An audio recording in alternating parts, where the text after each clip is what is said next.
રાહુલભાઈ થોડું ખાઈ પાછળ શોર્ટ બને એટલા માટે ખાલી થોડું ડાઉન નીચે પછી તમે કહો પ્રેસ ચાલુ થાય ત્યારે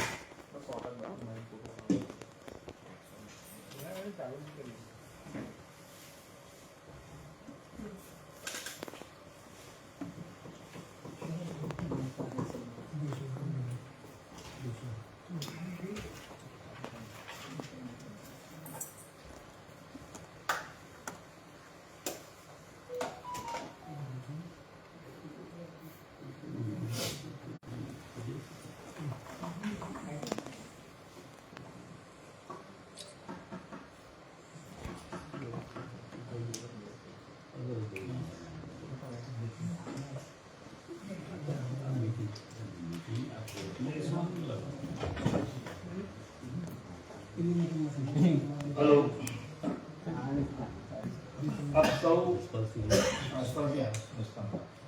आप सब प्रेस मीडिया मित्रों हार्दिक स्वागत है।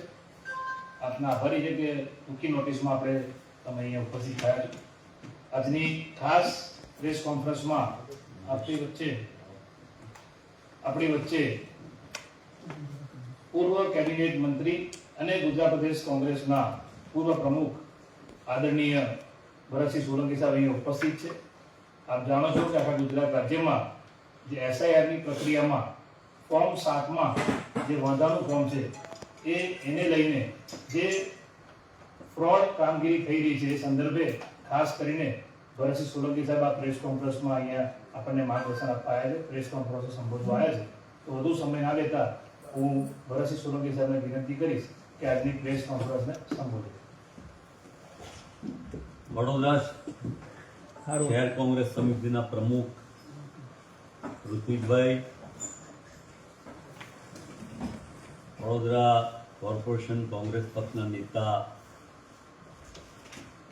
ચંદ્રકાંત ભથ્થુભાઈ, અમારા પ્રવક્તા ભાઈ નિશાંતભાઈ, થયું હતું અને એવા સંજોગો થયા અમારા બીજા પણ પ્રવક્તા બેઠા છે, ભાઈ રાવત પણ આવી ગયા છે, મુબારકભાઈ પણ છે। આજનો વિષય બહુ જ મહત્વનો છે। અમારા આણંદમાં અમે ધરણાનો કાર્યક્રમ કરીને પછી અહીં આવ્યા અને આણંદમાં ભારતીય જનતા પાર્ટીની નગરપાલિકાને હવે તો કોર્પોરેશન જાહેર થઈ છે, એટલે એમણે 26 જાન્યુઆરીની ઉજવણીના ભાગરૂપે ત્યાં શણગાર શરૂ કર્યો છે। કદાચ અહીંયા પણ વડોદરામાં 26મીએ પ્રજાસત્તાક દિનની ઉજવણીની માટે કોર્પોરેશન તરફથી એનો શણગાર અને ઉત્સવની તૈયારીઓ થઈ રહી છે। એનું સ્વાગત છે અને એના માટે આનંદ છે, પણ સવાલ નવાઈની વાત એ છે કે જ્યારે આ દેશને આઝાદી અપાવવાની હતી, દેશની આઝાદીની લડાઈ ચાલતી હતી, ત્યારે જે પાર્ટી રૂલ કરે છે, જે પાર્ટી ગુજરાતમાં 30 વર્ષથી વહીવટ કરે છે, જેનું રાજ ચાલે છે અને કેન્દ્રમાં 11 વર્ષથી જેનું શાસન છે, એમાંથી કોઈએ આ લડાઈમાં ભાગ નહોતો લીધો।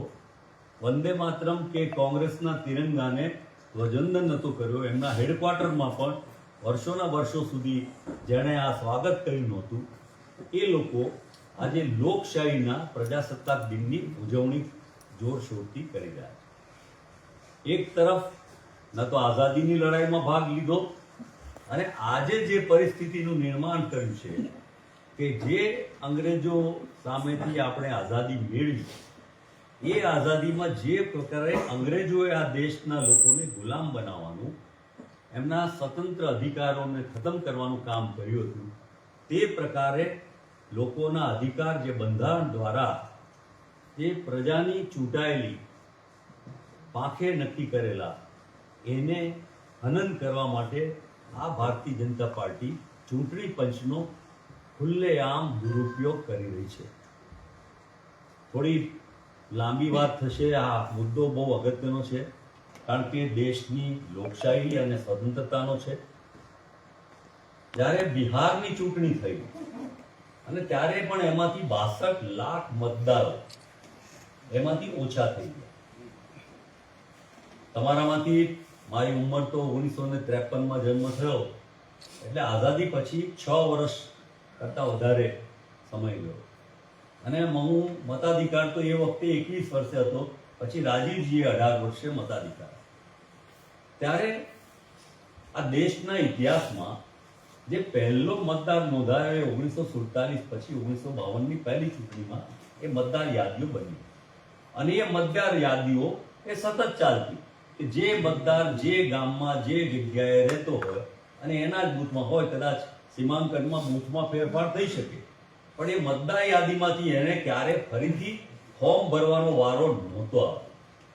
આ ભારતીય જનતા પાર્ટીએ ચૂંટણી પંચ પાસે જે લોકો પ્રસ્થાપિત મતદારો છે, આ દેશના નાગરિકો છે અને આઝાદીની લડાઈ પછીના પણ લોકો છે, એવા લોકોને માટે નવેસરથી મતદાર થવું પડે એવી સ્થિતિનું નિર્માણની શરૂઆતથી ચૂંટણી પંચે ક્રિમિનલમાં જેને નોબેલ પ્રાઇઝ મળ્યો, જેને ભારતને આટલું મોટું ગૌરવ અપાયું હોય અને એવા તો તમને અનેક દાખલાઓ મળશે કે ચૂંટણી પંચ કઈ રીતે લોકો વિશ્વના બીજા દેશો તો સન્માનિત પુરુષો જે દેશને માન આપે, સન્માન આપે, એને સામે જઈને એનું સન્માન કરવા જતા હોય છે, એને બદલે આમનો મતાધિકાર અને ભવિષ્યમાં તો કદાચ એમની નાગરિકતા પર પણ જોખમ લાવે એવી સ્થિતિનું નિર્માણ આ ભારતીય જનતા પાર્ટી કરી શકે. એનું કારણ શું કે મૂળ સ્ત્રોત પેલો સ્વસ્તિકના નિશાન વાળા જર્મનીના હિટલરના નાઝીવાદી પાર્ટી એનાથી શીખીને જાહેર જીવન ચલાવવા માટેની જે વ્યવસ્થા છે એના ભાગરૂપે છે. અને ત્યાં પણ એટલા માટે એટલે જ્યારે આ સરની પ્રક્રિયા ગુજરાતમાં શરૂ થઈ 27/10/85માં ઇલેક્શન કમિશને આ 1/1/26 સુધી જે લોકો મતદાર યાદીમાં આવી શકે 18 વર્ષના એને માટેની શરૂઆત કરી. 4/11 આ ગાળો એ 4/11 થી 4/12 સુધીનો રાખ્યો હતો. આ સમયગાળાની મુદતમાં પાછો વધારો કર્યો, 19/12 સુધી લઈ ગયો. એટલા માટે અને કેમ્પો કર્યા, આયોજન કર્યું કે કોઈ રહી ગયા હોય તો બહુ સારી વાત છે કે તમે મતદારોને જોડવા માટે, કોઈ રહી ના જવા માટે પ્રજાની પાસે જઈ અને ચૂંટણી પંચ આ પ્રક્રિયા કરે છે. એટલે એ પ્રક્રિયા કરીએ તો સારી વાત છે, પણ એ પ્રક્રિયામાં જોયું કે એને નવા એટલા મુદ્દાઓ લાગ્યા, કોમ્પ્લિકેટેડ કરતા ગયા. પહેલાના જમાનામાં આ દેશની સ્વતંત્રતા મળે જે 75 વર્ષ જેવા થયા એની સાથે સાથે જે જાગૃતિ, શિક્ષણ ને આવવું જોઈએ એ દૂર દરાજ આદિવાસીઓ, જંગલમાં રહેનારા લોકો અને સામાન્ય ગરીબ લોકો કે જેનું પોતાનું મકાન પણ ના હોય અને એવી પરિસ્થિતિઓ ઝૂંપડપટ્ટીમાં રહેતા હોય, જે લોકો રોડ પર પડી રહ્યા હોય, એવા બધા લોકોને માટે પણ નાગરિક બનવું અથવા મતાધિકાર કરવો એ બહુ જ મુશ્કેલ કામ આ ઇલેક્શન કમિશને ભારતીય જનતા પાર્ટીની સરકારના આદેશ અનુસાર કર્યું.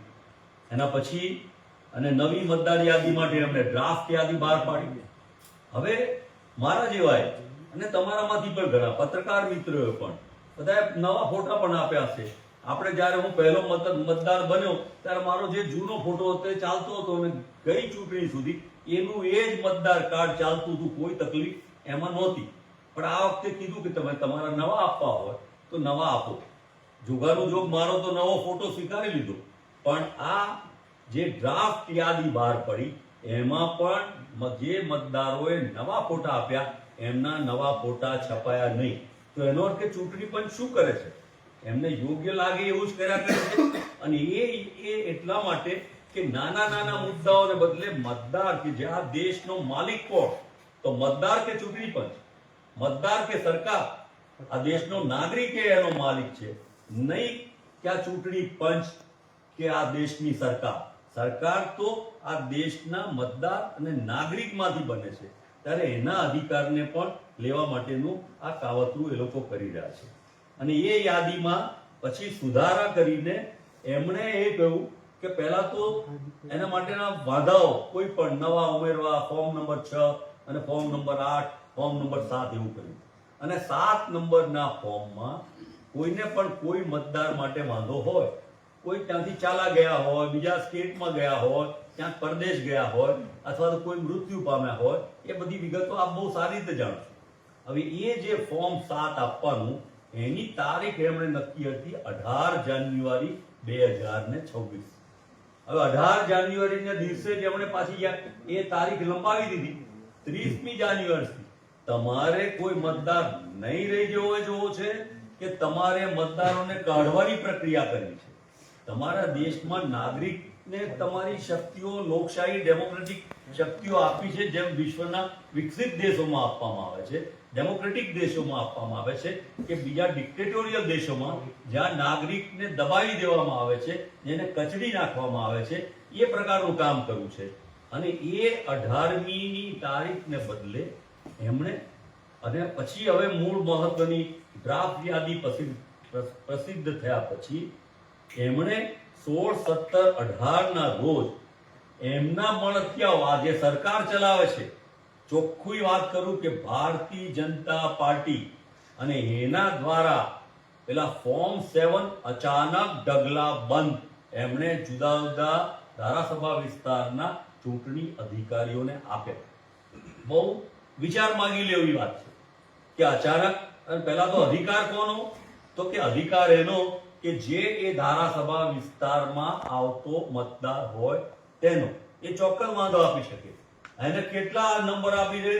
એક વ્યક્તિ 50, 60, 70 વાંધાઓ આપે, અને તે પ્રિન્ટેડ ફોર્મમાં, અને તે એવી રીતે એ પોતે હોય કે એની સાઈ છે કે નહીં, અને એની જે વિગત એમણે જે ભરવાની ફોર્મ 7માં, એનું નામ, એનો એપિક નંબર અને એનો પેલો આધાર કાર્ડનો નંબર, એ પણ પૂરા સાચા હોય કે ના હોય, અને આ મેનિપ્યુલેટિવ છે કે નહીં, એની ચકાસણી કરવા માટેની વ્યવસ્થા કે સિસ્ટમ, એ કોઈ ચૂંટણી પંચે હજી એનો કોઈ જવાબ હજુ આપ્યો નથી. મારો કહેવાનો આશય એ છે કે અમારી પાસે બધા ડોક્યુમેન્ટ છે, એ આ જે કંઈ પ્રકૃતિ અને પ્રવૃત્તિ એમણે કરી છે, એનાથી સ્પષ્ટ થાય કે કચ્છ જિલ્લાથી માંડીને જુદા જુદા વિસ્તારોમાં અને વડોદરા શહેરમાં પણ તમને ફિગર મળશે કે હજારોની સંખ્યામાં ઓટોમેટિક ધારાસભા વિસ્તારોમાં વાંધા રજૂ કરવામાં આવે. અને એ વાંધા રજૂ કરનાર કોણ? તો અમે એને મામલતદાર આજે એ જિલ્લાનો ચૂંટણી અધિકારી એપોઇન્ટેડ બાય ઇલેક્શન કમિશન છે. વહીવટી તંત્ર તરીકે, કાયદો વ્યવસ્થા તરીકે, રેવન્યુ ઓફિસર તરીકે એ કલેક્ટરની કામગીરી જે બજાવે, પણ ભારતના નાગરિકોના ચૂંટણીના મતના સ્વતંત્રતાના અધિકાર માટે એ ચૂંટણી પંચનો એપોઇન્ટ કરેલો અધિકારી છે. તો આ જે કંઈ સબમિશન થયું, એ સબમિશન એ ક્યારે થયું, ક્યાં થયું, કોના દ્વારા થયું, કોણ આપવા આવ્યું, કોણ લેવા આવ્યું, એ માટેના ફૂટેજ આપવાની જવાબદારી ચૂંટણી પંચની છે. ચૂંટણી પંચનો તો આપણને અનુભવ છે. જ્યારે અમારા રાહુલજી, અમારા નેતાએ ચૂંટણી પંચ પાસે, એમની પાસે પુરાવા અને સીસીટીવી ફૂટેજ માંગ્યા, ત્યારે એમને એમ કહ્યું કે તમે તમારો આપો. જો તમે પારદર્શક છો તો તમને પ્રજાની સમક્ષ ચૂંટણી પંચ તરીકે ઓટોનોમસ બોડી કોન્સ્ટિટ્યુશન દ્વારા પ્રસ્થાપિત થયેલી, એને પૂરેપૂરી આ દેશની જનતાને માથે પણ એમની પોતાની ફરજ છે કે એમની ફરજ અદા કરે. ત્યારે એ સંજોગોમાં આજે જે પરિસ્થિતિ થઈ છે, મારે એ એટલા માટે કહેવું છે કે હિટલર એ ચૂંટાયા પણ એને બહુમત નહોતી મળી, પણ ત્યાંના પ્રેસિડેન્ટે એને ચાન્સેલર બનાવ્યો, અને ચાન્સેલર બન્યો એટલે ધીરે રહીને એને સત્તા કબજે કરી દીધી, અને સત્તા કબજે કરીને ત્યાં ડેમોક્રેસી સતત હનન કરી દીધી. મારા પિતાશ્રીએ 1991માં સ્પષ્ટ કહ્યું હતું ખંભાતમાં, અને આજે બી કેટલાય લોકો જાણે છે કે જ્યારે ભારતીય જનતા પાર્ટી સત્તા પર આવશે એટલે આ દેશમાંથી લોકશાહી ખતમ કરવાનું કામ કરશે. બેલેટ પેપરથી મતદાન હોય અનેક જગ્યાએ થતા હતા, અને એટલા માટે ઈવીએમ લઈ આવ્યા કે વિશ્વના દેશોમાં આ પ્રકારે મતદાનથી લોકોને અન્યાય ઓછો થાય છે. પણ જે લોકોને અન્યાય કરવો જ છે એને તો રસ્તા આવડે, એની વ્યવસ્થા પણ આવડે.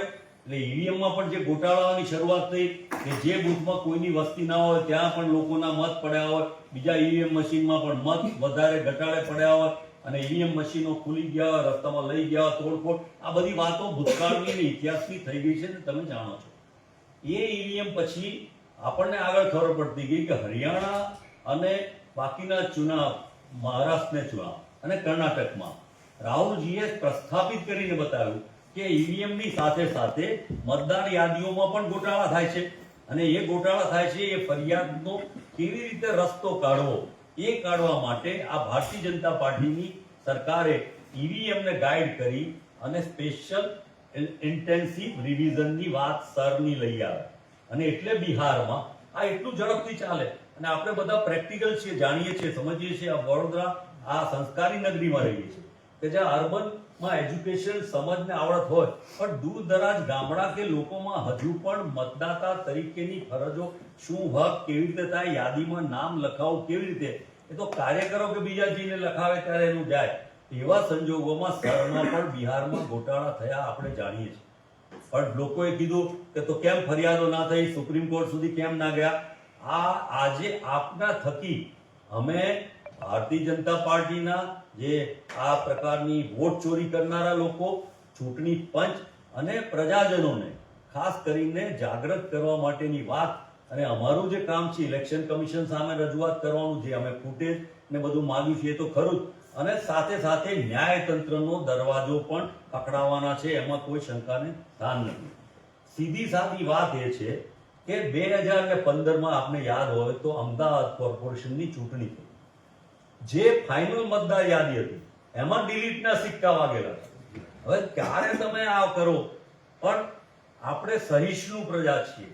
કદાચ કોંગ્રેસ પાર્ટીએ એ વખતે આંદોલનને લડાઈ કરી હોત, પણ એક ઓટોનોમસ બોડી ઇલેક્શન હોવાને કારણે એની સામે કોઈ પગલાં લેવાયા નહીં, અને સુપ્રીમ કોર્ટ સુધી જવામાં જે સમયગાળો ગયો, અને આપણે પણ જાણીએ છીએ કે ઇલેક્શન પિટિશનોમાં જેટલો ટાઈમ જાય છે કે તમે ફરિયાદ કરો અને નવી ચૂંટણી આવે ત્યાં સુધી પણ ઇલેક્શન પિટિશનનો કોઈ ચુકાદો કે નિર્ણય આવતો નથી.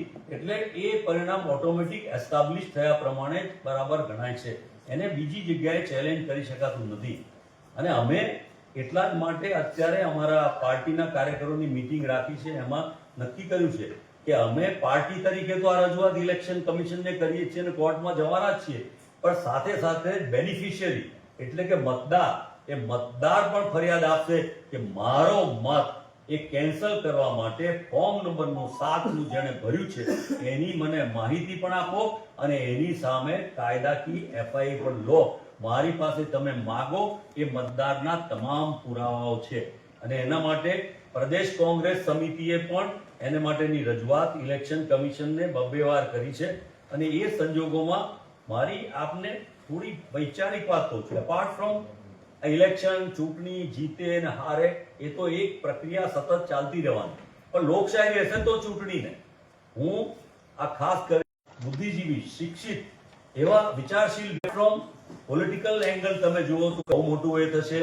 આપણે બુલેટ ટ્રેનની વાત કરીએ છીએ, હમણાં જ માનો કે ફ્લાવર શો કે ઘણા બધા શો થયો, ઉત્સવો ને બધું તો થાય છે, બધી સારી વાત છે, સ્વીકૃત છે, પણ બેઝિક પાયાની જરૂરિયાતો લોકોની, તો એમાં આપણે જે જોઈએ તો બેકારીની વાત કરો, તમે ભ્રષ્ટાચારની વાત કરો, એને પણ બાજુ રાખીએ, પણ બુદ્ધિજીવી તરીકે હું કહું કે what is the life in normal, આપણે જેને ગણતા નથી કે સોલિડ વેસ્ટ મેનેજમેન્ટ માટે આ સરકારો શું કરે છે. આ પાણીના પ્રશ્નો કેવા છે. ઇન્દોરમાં ખરાબ પાણી પીવાને લીધે સૌથી સારું સુંદર શહેર ગણાતા ઇન્દોરમાં કેટલા લોકો માર્યા ગયા, પોલ્યુશન કેટલું વધતું જાય છે. હમણાં તમારામાંથી કોઈ મિત્ર જરા કોઈ પણ જોઈને કે એર ક્વોલિટી ઇન્ડેક્સ બરોડાની કેટલી છે તો તમને ખબર પડે, અમદાવાદની કેટલી છે, અને દિલ્હી જેવાની તો 500-600 પહોંચી ગઈ. તેથી સરેરાશ આયુષ્ય 10-12 વર્ષ ઘટી જાય, અને એન્વાયરમેન્ટ ખલાસ થઈ જાય, અને પર્વતો વેચી દેવામાં આવે, અને તેનાથી ક્વોલિટી ઓફ એજ્યુકેશન શું છે, ક્વોલિટી ઓફ હેલ્થની શું પરિસ્થિતિ છે.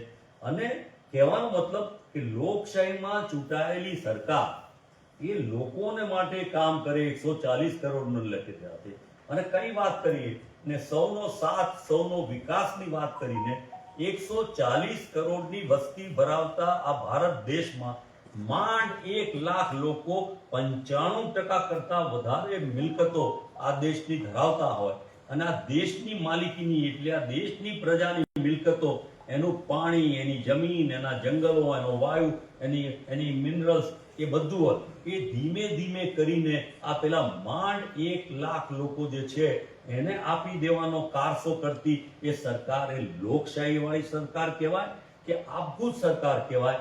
એને માટે પણ આ ચૂંટણી, એને માટે પણ ઇલેક્ટોરલ મતદાર યાદી એ પ્રામાણિક બને એ બહુ જ અગત્યની વાત છે. અને એટલા જ માટે અમે આજે આપના દ્વારા આ દેશની હાલાકી, એની મુશ્કેલી એ આપણે સમજીને જોઈ શકીએ. સારા સારા વેપારીઓ, સારા સારા લોકો આ દેશ છોડીને ચાલવા માંડે.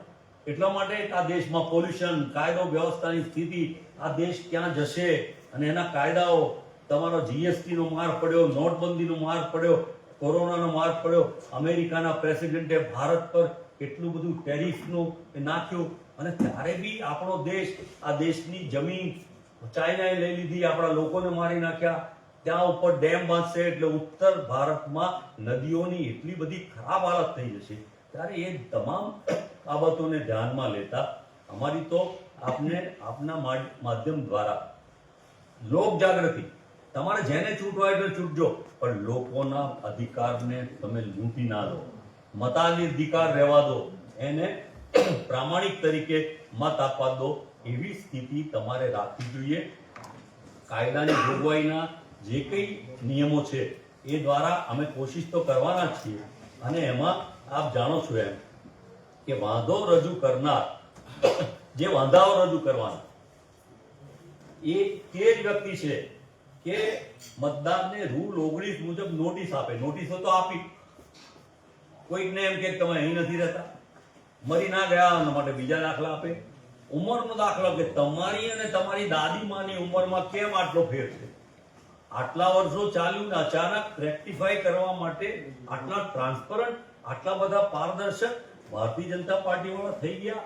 અને જેવા લોકો રામ મંદિરમાં રામશિલાના નામે કરોડો રૂપિયા ઉઘરાયા અને રામ મંદિરનો 1 રૂપિયાનો હિસાબ પણ ના આપ્યો. તમે એમને માટેની વાતો અમારા કરતા પણ વધારે જાણો છો ને ઉજાગર કરી શકો. અમારી વાત તો એટલી જ છે કે અમે આ બાબતે જલદ આંદોલન અને પ્રજાને જગાડવા હાથ જોડીને પગે પડીને, તમારે જેને મત આપવો એને આપજો, પણ મતદારોને એમનો અધિકાર ના છીનવી લો, એ માટે આજે તમારી વચ્ચે આવીને આ પ્રેસ કરી છે.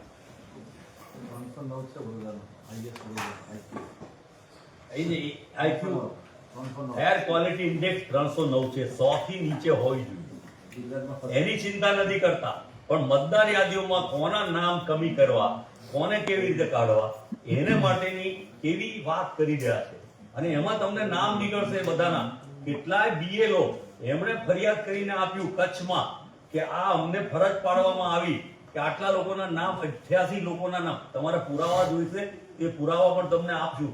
તો 88 જણના નામ કાઢવા માટે બીએલઓ ને આપ્યું. એટલે બીએલએ કીધું હું અમે આ કામ નહીં કરી શકીએ. અત્યારે અમારા આણંદમાં પણ બીએલઓ ની મીટિંગ થઈ કે તમે અમારી પાસે હવે માનો કે ફૂટેજ આપે અને આ બીએલઓ ને જે આપ્યા છે ફોર્મ 7 એ લઈને જ્યારે ફરી ચકાસણી કરવા જાય ત્યારે મારી આપના માધ્યમ દ્વારા લોકોને જાગૃત કરવા, નાગરિકોને, બીએલએ ને વિનંતી છે કે બીએલઓ જોડે જાય અને સાચી, ખોટાઓને ખોટા કરે એને માટે અમે સાથે જ છીએ.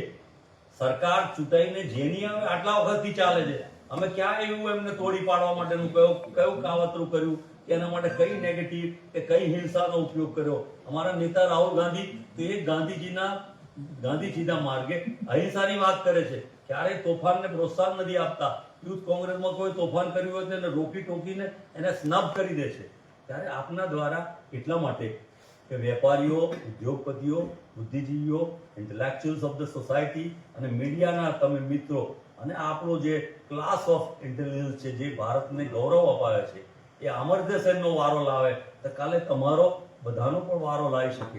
માટે આ વાતને આપ ઉજાગર કરશો એવી ખાસ વિનંતી છે.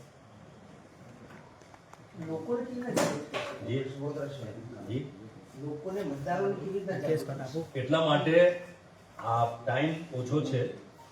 30મી તારીખ લાસ્ટ એમણે આપી છે ફોર્મ 7 માટેની.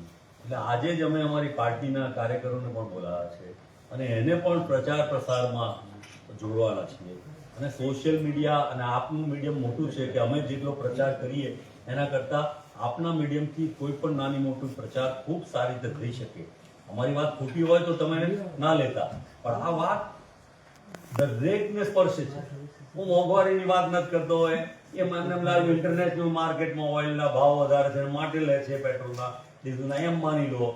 તમે ભ્રષ્ટાચાર એમ કહો કે ક્યાં પકડ્યું, તમે કેમ પૂરા, ચલો એમની વાત માની લો કે મને કાયદો અને વ્યવસ્થાની સ્થિતિ તો ઓછા કેસ લે છે, પોલીસ કેસ જ નથી લેતું, પણ અકીલમાં ગુનાઓ તો વધારે થાય છે, એ છોડી લો. આ ડ્રગ આટલું બધું પકડાયું અને ક્યાંથી આવે? બે જગ્યાથી ડ્રગ આવે, એક તો બોર્ડર પરથી આવે અને એક પોર્ટ પરથી આવે. તો પોર્ટ કોની પાસે છે અને છતાં એમની પર કોઈ પગલા?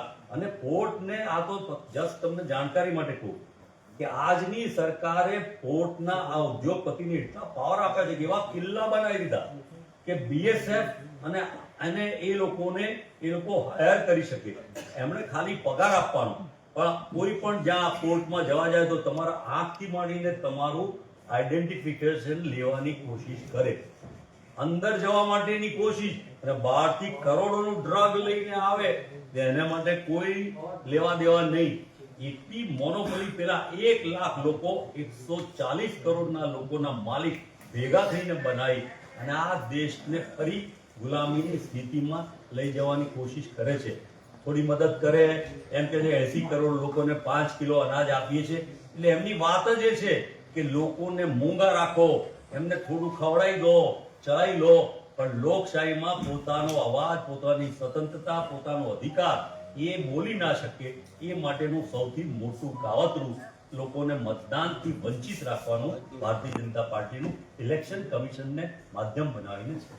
હવે કોંગ્રેસ શું કરશે? કોંગ્રેસ કયા પ્રકારના આંદોલન? હવે આપની વાત બહુ સારી છે કે આંદોલનની વાત, રજૂઆત, પહેલા તો ઇલેક્શન કમિશનને અમે રજૂઆત તો ઓલરેડી કરી દીધી છે, અને બે રીતે, એક તો પાર્ટી તરીકે, પોલિટિકલ પાર્ટી તરીકે પ્રદેશ કોંગ્રેસ સમિતિએ રાજ્ય ચૂંટણી પંચને અને કદાચ ઓલ ઇન્ડિયા લેવલે પણ અમારું ડેલિગેશન જઈને ઇલેક્શન કમિશન ઓફ ઇન્ડિયાને મળશે અને આ પ્રેઝન્ટેશન કરશે. હાલ તો આ 2 રાજ્યમાં થયું છે, ગુજરાત અને તામિલનાડુ. હજુ બીજા 12 રાજ્યોમાં આ જ પરિસ્થિતિ આવવાની, પણ ગુજરાત એમની લેબોરેટરી છે.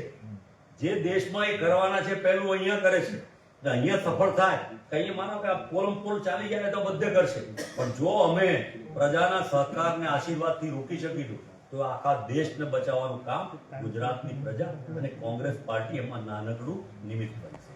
એવું બીજી વાત તો પોલિટિકલ પાર્ટી લઈ જઈ રહ્યા છે અને પછી હાઈકોર્ટ અને સુપ્રીમ કરવા માટે પણ